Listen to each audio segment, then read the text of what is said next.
Most people wander through life with their hands out, silently begging to be chosen. They breathe in validation as if it's the only air that can keep them alive, chasing the gaze of others while never daring to meet their own in the mirror.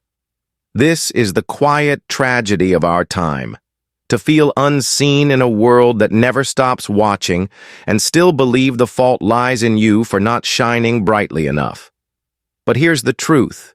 Real value does not shout. It doesn't run after anyone. It doesn't stand in a crowd waving its arms, desperate to be noticed. It simply exists. The moment you understand your worth for what it truly is, not the price someone else decides to place on you, everything changes. You are not some item waiting on a shelf for the highest bidder, nor a marked-down version of yourself simply because someone failed to understand your depth.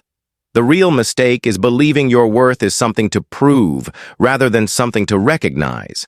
If someone cannot see gold in its raw form, they do not deserve to touch it once it has been refined. If you see yourself as ordinary, you'll accept being treated as replaceable.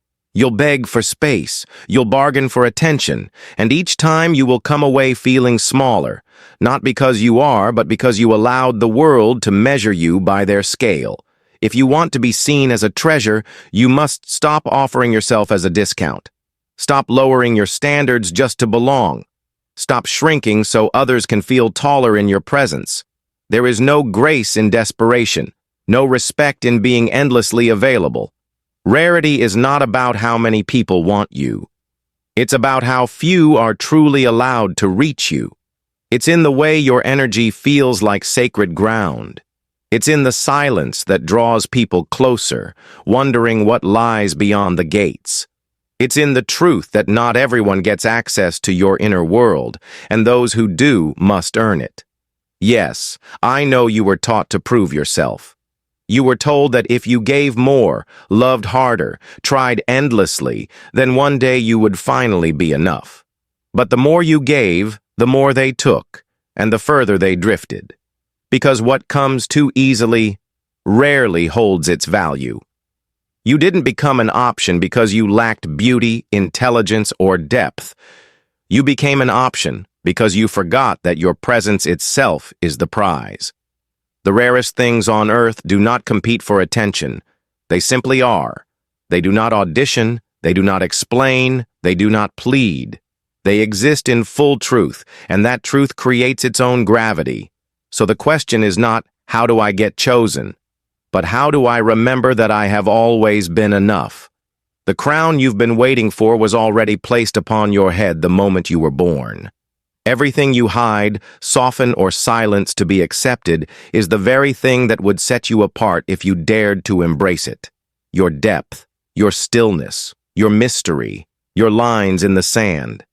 These are not flaws. They are the markings of someone who refuses to be diluted for the sake of temporary comfort. Walk into every room with the knowing that your worth is beyond debate. Not out of arrogance, but from awareness. And with that awareness, you stop bending. You stop overgiving in hopes they will finally see you, because the truth is, they already see you. Many people recognize your power. They just pretend not to, hoping you haven't noticed it yet.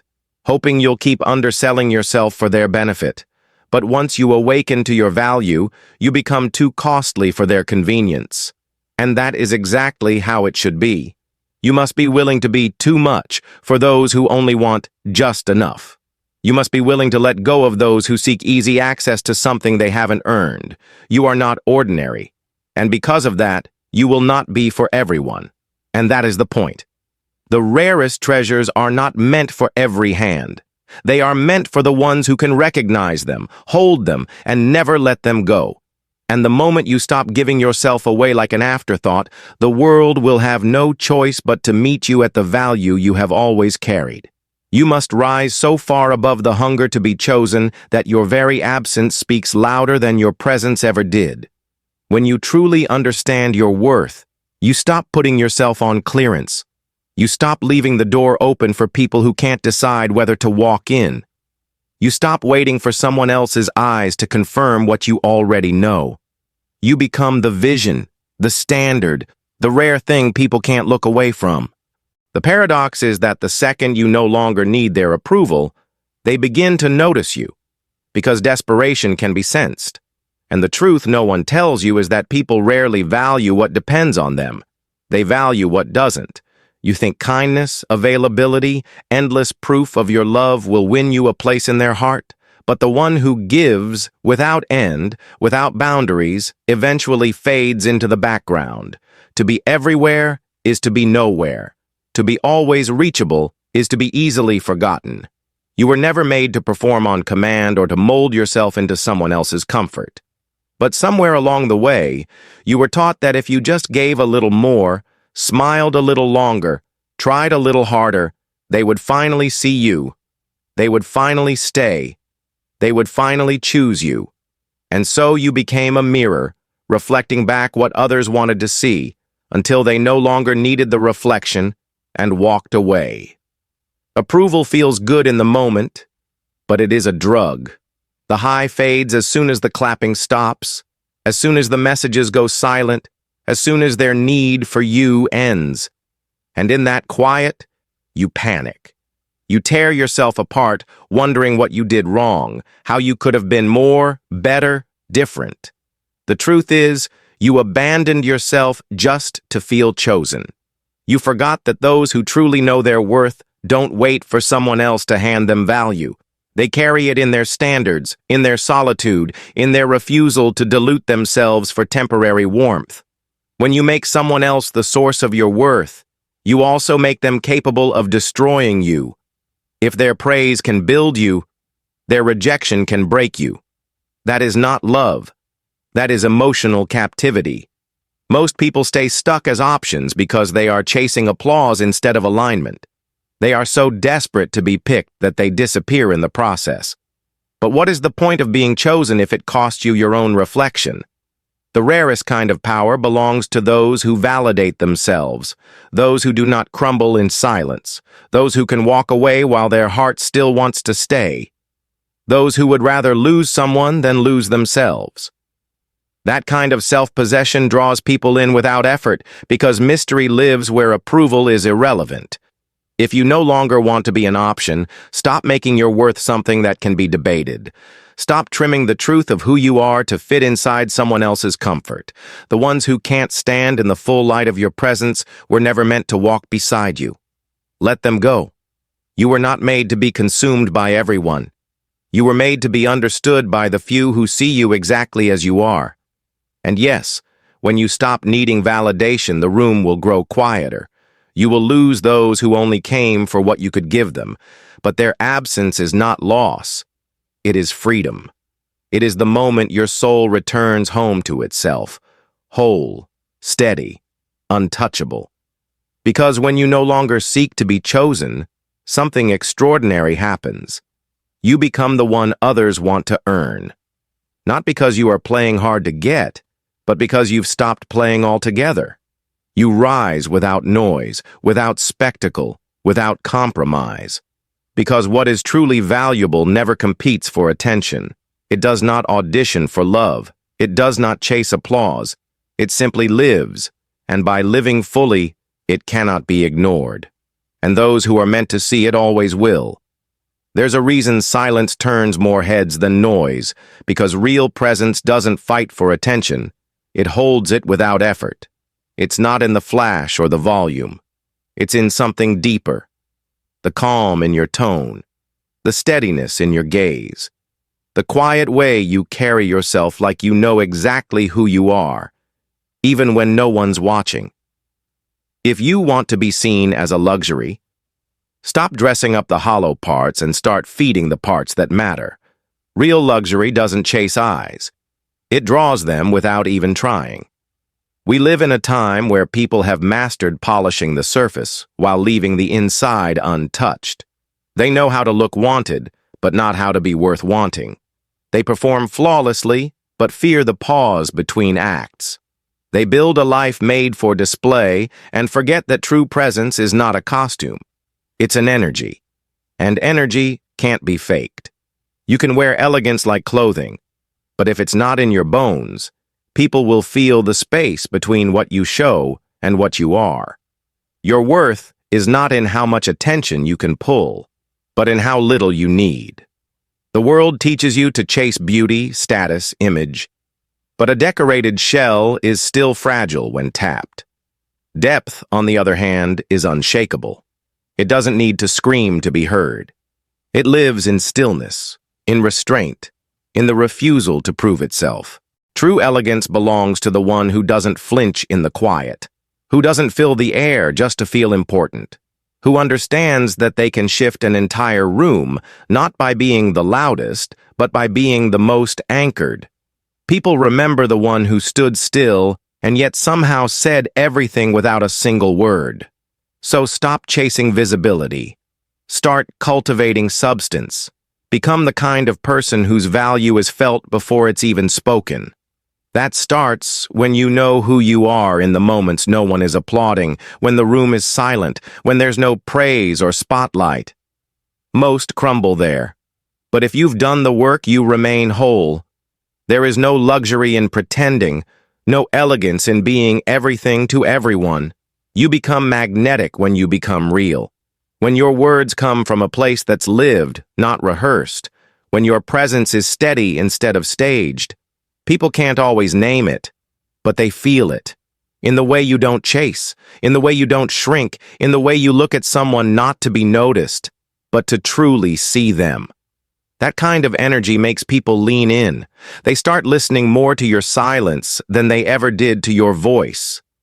They sense they're in the company of something rare, someone who isn't desperate to be liked, but fully devoted to being authentic. Depth over attention, truth over popularity. You might win the crowd by being what they want, but you'll lose the crown of being who you are. And the crown never goes to the loudest. It goes to the one who moves with quiet certainty, whose dignity remains untouched no matter who comes or goes. That's when you stop being replaceable. That's when people respect your time, your words, and your silence, because they know not everyone is allowed to truly know you. Rarity is not an act. It's not imitated. It's embodied. It's in self-possession. In the way you carry your strength without needing to flex it, in the way you feel deeply but refuse to be ruled by every feeling.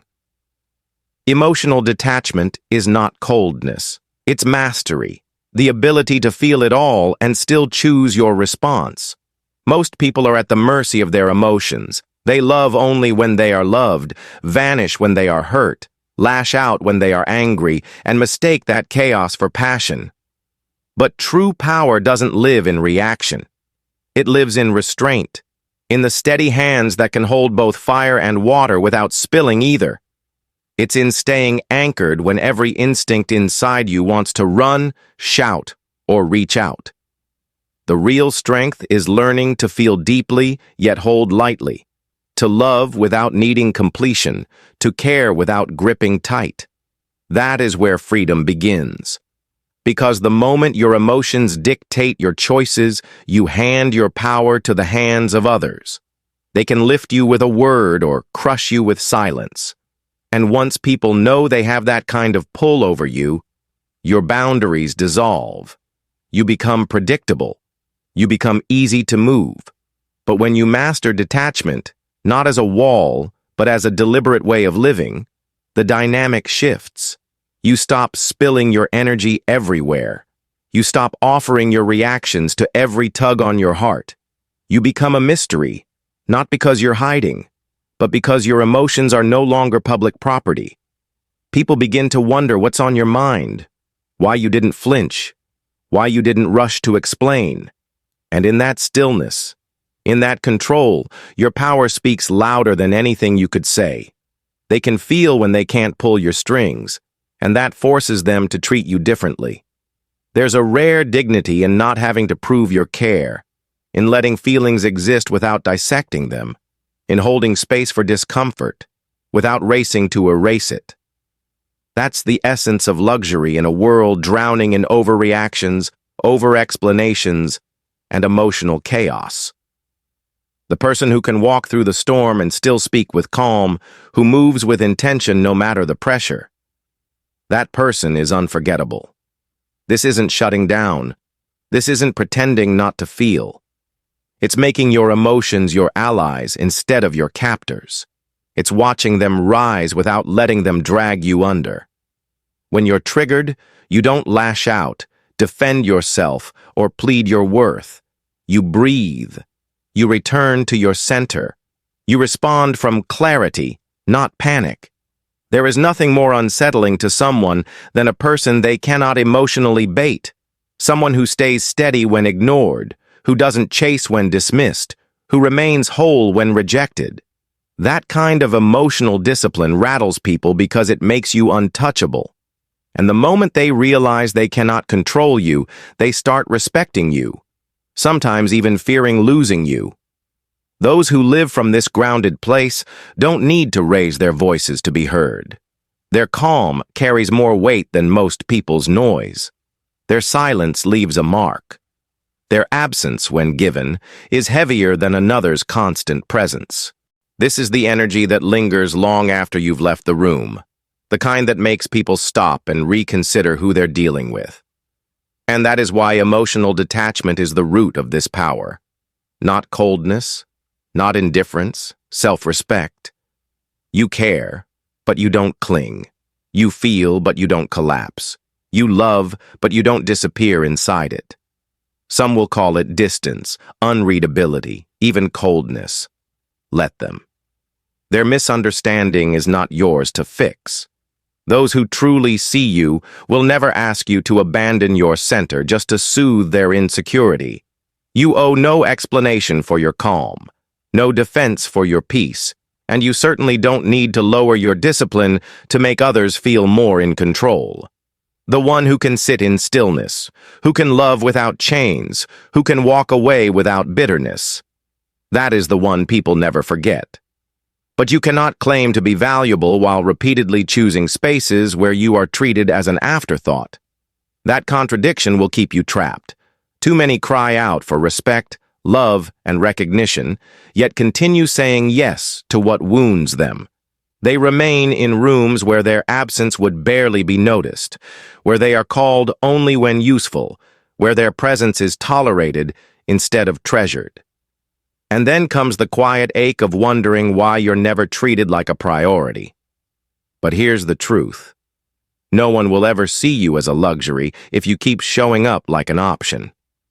Every time you let someone walk back into your life without accountability, every time you shrink your needs just to avoid conflict, every time you waste breath explaining your worth to someone who's already decided not to see it, you confirm the belief that you can be mishandled. People don't just take advantage, they learn from the patterns you allow. If you accept crumbs, they'll never offer you the feast, not because you don't deserve more, but because you've shown them you'll settle for less. And that's the unspoken truth most people avoid. We teach others how to treat us, not just with our words, but with the boundaries we keep or fail to keep. It takes courage to walk away from the familiar. It takes strength to uphold your standards when your heart aches to compromise just to feel close to someone.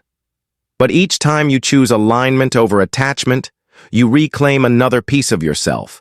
You stop negotiating with your dignity. You stop abandoning yourself in the desperate hope that someone else won't abandon you. And when you do, the world learns a new way to treat you, not because you demanded it, but because you refuse to remain in spaces that dim your worth. Yes, it will be uncomfortable. Saying no to what wounds you often means facing quiet nights, unanswered messages, unopened doors. It means silence instead of validation. It means letting people feel uneasy about your growth, because your healing will disrupt anyone who thrived off your lack of boundaries. Let them be uncomfortable. Let them wonder. You owe no one an explanation for protecting your peace. The question isn't, how do I make them see me differently? The question is, how do I start treating myself differently? Because the change never begins with them, it begins with you.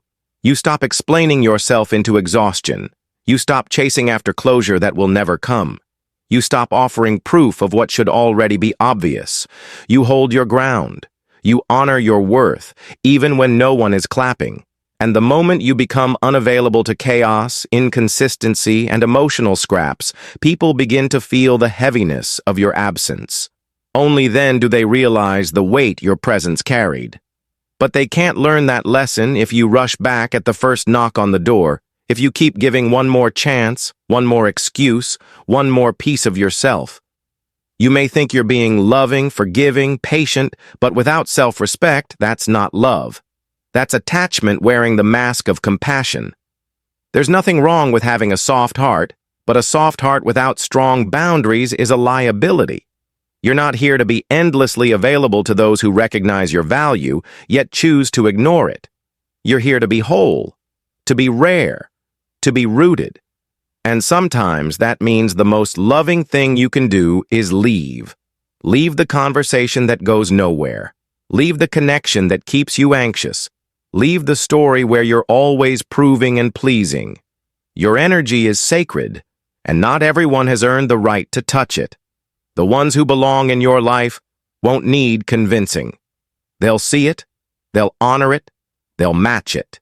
You teach people how to treat you by refusing to remain where you are not valued. One of the biggest illusions we hold is the belief that being chosen will finally make us feel enough. But if you don't already know your worth, being picked won't heal you.